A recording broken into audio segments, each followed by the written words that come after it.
Yeah, and what about the new coaches? Now, Marcus Freeman at Notre Dame, Brian Kelly at LSU, Brent Venables at Oklahoma, and of course, you just talked about Mario Cristobal at Miami. How well do you think those coaches will do? Because I think Marcus Freeman's going to do great at Notre Dame. But what do you think about all the new coaches?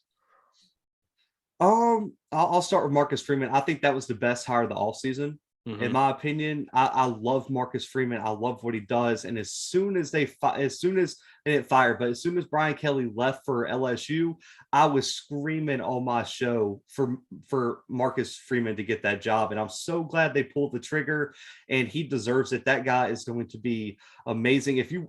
I know they lost the bowl game to Oklahoma State, but if you just look at the energy that team plays with under him and the recruiting that he's done at Cincinnati, his 1 year at Notre Dame as the D coordinator, man, I'm very, very excited to see what he can do at Notre Dame with the backing that he has with the boosters and the alumni support and the player support that he has. He is just a player's coach. That coaching staff's so young, man. Marcus Freeman's 35. The offensive coordinator, I'm blanking on his name. Tommy is Tommy something, but he's 29 as offensive coordinator. So they got a young, energetic staff. I think Notre Dame is in for big things under Marcus Freeman. Now, some of the other ones, Brent Venables is a good hire. He was been a coach at Oklahoma before. He knows the landscape.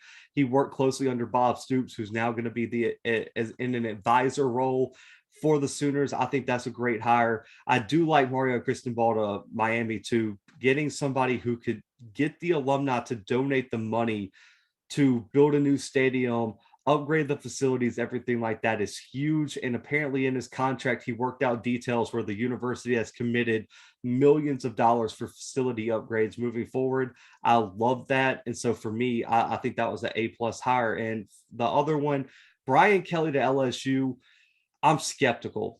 There's been a lot of transfers. I don't love how his personality fits with what LSU is gonna need there. And I really just don't know if he's going to be the coach to bring LSU back. He's a great coach. I get it. But for me, I just don't think he fits the brand of LSU very well. And I think it's going to be very interesting to see how he recruits the state of Louisiana, because that is the number one thing you have to do as the head coach of Louisiana State University is recruit your home base, build a wall around New Orleans, build a wall around Baton Rouge and Southern Louisiana. Can he do that? I don't know, because he's never coached below the Mason-Dixon line. That's going to be a big task there for Brian Kelly. Yeah. And I was surprised too that he decided to leave Notre Dame to go to LSU, but I mean, we'll see how it goes, because of course he's getting a big payday. So, and I forgot to mention, but Lincoln Riley now is at USC. Is USC finally back? Are they finally where they were, 20 years ago? I think Oregon losing Mario Cristobal probably. I think USC right now has to be the favorite. I don't, but you still have Utah, who has a lot of talent. Kyle Whittingham is one of the longest tenured head coaches in college football. Utah is always in the running there.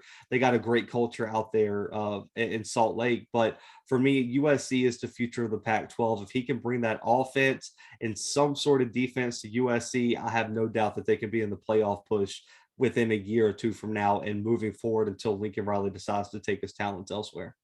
Okay.